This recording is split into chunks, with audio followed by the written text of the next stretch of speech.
தண்ணி போய் குடி.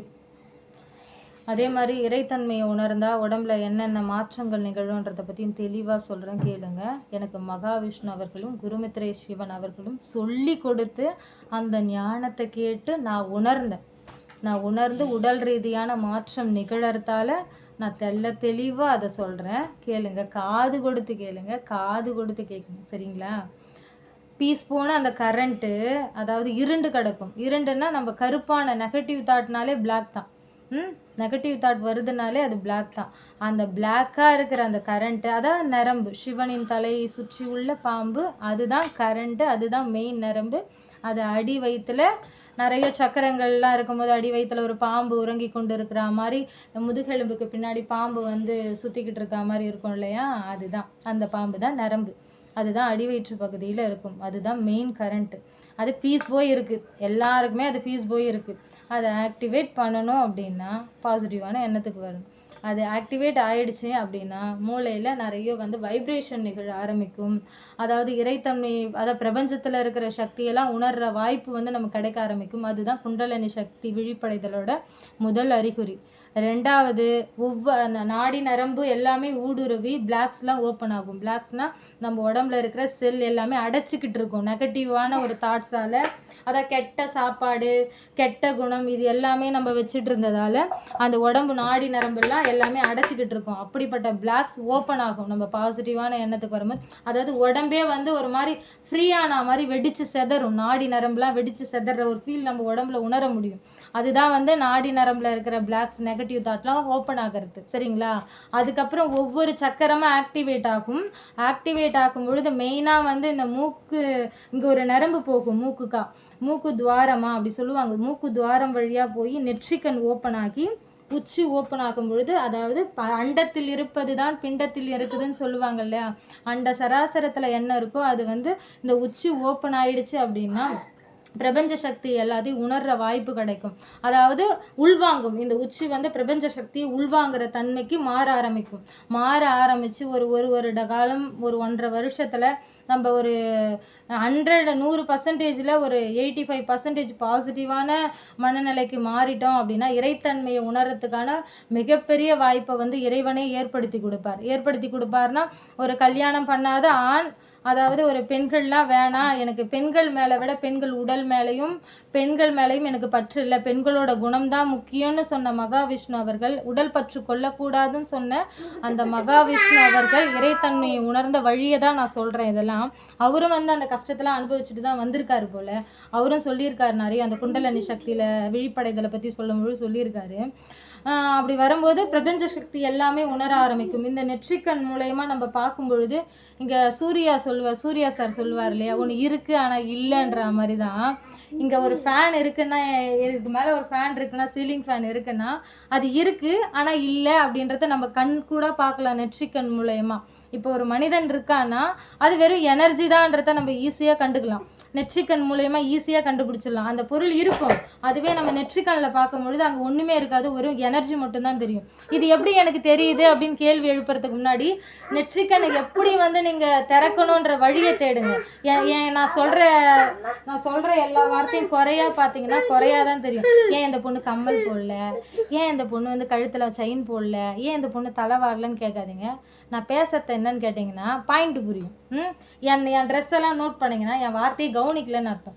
வார்த்தையே கவனிக்கணும், பேசுகிற வார்த்தையை தான் கவனிக்கணுமே கண்டி என் ட்ரெஸ்ஸை பார்க்கக்கூடாது, என் மேக்கப்பை பார்க்கக்கூடாது. மேக்கப்பையும் தாண்டி ஞானம் ரொம்ப முக்கியம். ஒவ்வொரு குழந்தைங்களுக்கும் ஞானம்தான் சொல்லித்தரணும். ஒவ்வொரு வினைக்கும் எதிர்வினை உண்டுடா, அதுதான் கர்ம வினை. ஒவ்வொரு வினைக்கும் எதிர்வினை உண்டு. நீ வந்து போன ஜென்மத்தில் ரொம்ப பணத்தை வந்து ஆடம்பரமாக செலவு பண்ணுறேன்னா, இந்த இடத்துல நான் குப்பை மாதிரி ஒன்றுமே இல்லாமல் உட்காந்துட்டு இருக்கேன்னா, போன ஜென்மத்தில் வந்து ரொம்ப வந்து பணத்தை செலவு பண்ணியிருக்கலாம். அதனால தான் இறைவன் எனக்கு பணத்தை கொடுக்காம இருக்கார். நான் என்னையே எக்ஸாம்பிளுக்கு சொல்கிறேன். சரியா? இதுக்கு பேர் தான் கர்ம வினை. ஒவ்வொரு வினைக்கும் எதிர்வினை உண்டு. நீ ஒரு கொலை பண்ணுறன்னா ஆண்டவன் 4 மடங்கு அடுத்த ஜென்மத்தில் தண்டனை கொடுப்பார். அதுதான் கர்ம வினை. நான் ஏன்டா இந்த கஷ்டத்தை அனுபவிக்கிறேன், எனக்கு தலையெழுத்தாடா இந்த கஷ்டம், ஏன் சம்மந்தமே இல்லாமல் எனக்கு பிரச்சனை வருது அப்படின்னு நீங்கள் யோசிக்கிறீங்களா, அதுக்கு பேர் எல்லாமே கர்ம வினை. இறைவனோட சட்டத்தில் அதுக்கு பேர் கர்ம வினை. கர்ம வினையே சொல்லக்கூடாதுன்னா யாருமே இறைவனே கும்பிடக்கூடாது. இறைத்தன்மையை உணர்றது தானே கர்மவினை. கர்மவினை போனோன்னா நம்ம இறைத்தன்மையை உணரணும். அப்போ கர்மவினையை பற்றி தெளிவாக பேசலாம் இல்லையா ஸ்கூலில் கூட? ஏன்பா என் புள்ள, நீ ஒரு தப்பு செய்கிற, நீ திருடுறன்னா உன்னை ஏமாத்துறதுக்கு 4 மடங்கு நல்லா ஏமாத்துற ஒரு ஆள்கிட்ட மாட்டி நீ பயங்கரமாக ஏமாறுவ அப்படின்றது தான் எதிர்வினை. அதுதான் கர்மவினை. தெளிவாக தெரிஞ்சுங்க. இதுதான் குழந்தைங்களுக்கு அவர் விதைச்சது. அதை நீங்கள் தப்பாக ப்ரொஜெக்ட் பண்ணி வச்சுருக்கீங்க. உடலுறவு தப்பு, செக்ஸ் தப்பு, மூடி வைக்கணும்னு நினைக்கிற ஒவ்வொரு பெண்ணுக்கும் சொல்லிடுறேன், நான் இப்படி தான் உக்காந்துட்ருப்பேன். எனக்கு வந்து அழகு மேலே ஈடுபாடு இல்லையான்னு கேட்டால் எனக்கு விருப்பம் இல்லை பண்ணுறதுக்கு மேக்கப். ஏன்னா அதிகமாக பண்ணி பார்த்துட்டேன், போர் அடிச்சு போச்சு, அதனால் விட்டுட்டேன் மேக்கப்பை. இப்படியே இயல்பாக இருக்கிறது எனக்கு இதுவே பிடிச்சிருக்கு. ரொம்ப மேக்கப் பண்ணிட்டு வந்து உக்காஞ்சி நடிக்கிற மாதிரி என்னால் உட்கார முடியாது இல்லையா? அதனால தான் இப்படியே உக்காந்துட்டேன். அது யார் யார் கண்ணுக்கு பார்த்தா பிடிக்குது, பார்த்தா பிடிக்கலன்னு எனக்கு அதை பற்றி கவலையே கிடையாது. ஏன்னா நான் பேசுகிற வார்த்தையை கவனிச்சா என்னோட உருவம் கண்ணுக்கு தெரியாது.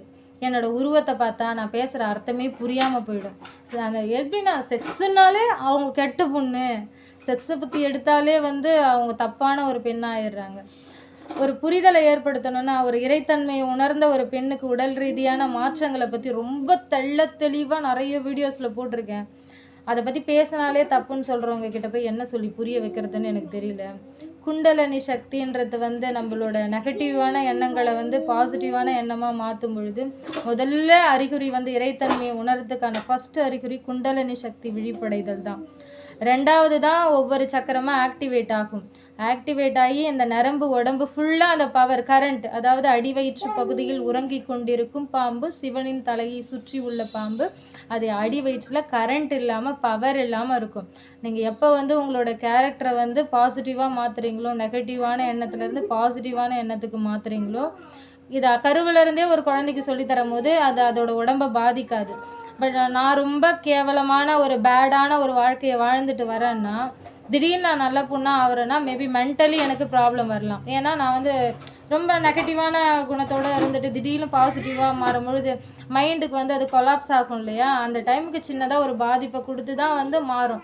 எதுவுமே டக்குன்னு மாறாது. ஆனால் கருவிலேருந்தே சொல்லித்தர குழந்தைக்கு வந்து அந்த ப்ராப்ளம் வராது. ஒரு 5 வயசுலேருந்து சொல்லித்தர குழந்தைக்கு வந்து இந்த மாதிரி பிரச்சனைலாம் வராது. ஏன்னா குழந்தைங்களுக்கு வந்து மனம்லாம் வேலை செய்யாது. அதுக்கு என்ன பிடிச்சிருக்கோ அது தானே செய்யும். அப்போ வந்து மனம்னு ஒன்று இருக்காது. அது மனசில் பட்டதை அப்படியே செஞ்சிடும். அது யோசிக்கிற தன்மை இருக்காது இல்லையா? அந்த டைமில் நல்ல பழக்கத்தெல்லாம் நம்ம சொல்லித்தரும் பொழுது குழந்தைங்க தெய்வமாக வளரும். அதுவும் உடல் உறுப்பை பற்றி, செக்ஸை பற்றி மெயினாக சொல்லித்தரணும். மதிவதனைக்கு சொல்கிறேன் இதை, மதிவதனைக்கு மெயினாக சொல்கிறேன் இதை. செக்ஸை பற்றி கருவிலேருந்தே ஒரு குழந்தைக்கு விதைக்கணும். அதாவது மூடி வச்சா அதை திறந்து பார்க்கணும்னு தோணும். ஓப்பனாக சொல்லணும். ஒரு பெண் குழந்தையும் ஆண் குழந்தையும் கருவிலேருந்தே விதைக்கணுன்றதை தாண்டி ஸ்கூலில் தனித்தனியாக பிரித்து வைக்கிறாங்க இல்லையா? ஆணும் பெண்ணும் கலந்து உட்கார வைங்க. அப்போ தான் வந்து ஆணும் பெண்ணும் கலந்து பேசட்டும், பழகட்டும். அப்போ தான் ஆண்கள்லாம் என்ன பெண்கள்லன்ற புரிதல் வரும். உடல்லாம் ஒன்றும் கிடையாது, அதை தாண்டி நல்ல நட்பு இருக்கணும் இல்லையா? அப்படின்னா பிரித்து வைக்கக்கூடாது, சேர்த்து வச்சாதான் அது நட்பாக மாறும். பிரித்தா அதை டச் பண்ணி பார்க்கணும், அதை தொட்டு பார்க்கணும், திறந்து பார்க்கணும்னு தோணும். செக்ஸு தப்புன்னு நீ எப்போ சொல்கிறியோ அதை என்னடான்னு ஆராய்ச்சி பண்ணணும்னு தோணும். அந்த வார்த்தையை சொல்லும் பொழுதே அது என்னன்னு ஆராய்ச்சி பண்ணணும்னு தோணும். அது 4 வயசுக்குள்ளே நீ ஒவ்வொரு குழந்தைக்கு விதைச்சாதான் ஒவ்வொரு குழந்தையும் வந்து ஒரு பெண்ணை பார்க்கும் போது தெய்வமாக பார்க்கும்.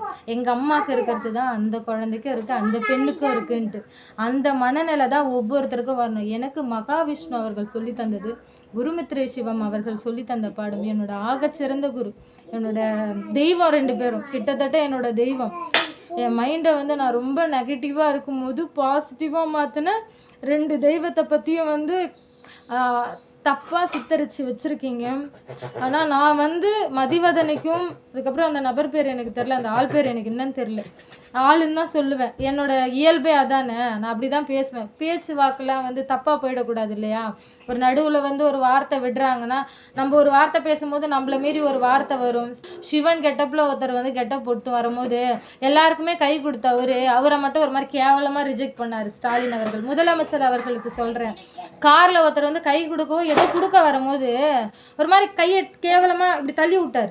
அந்த கையை அதை தீண்டாமை, அது என்னது சுத்தம் பார்க்கறதுன்னு சொல்லுவாங்க அதுக்கு பேர். அந்த மாதிரி ஸ்டாலின் அவர்கள் பண்ணார்.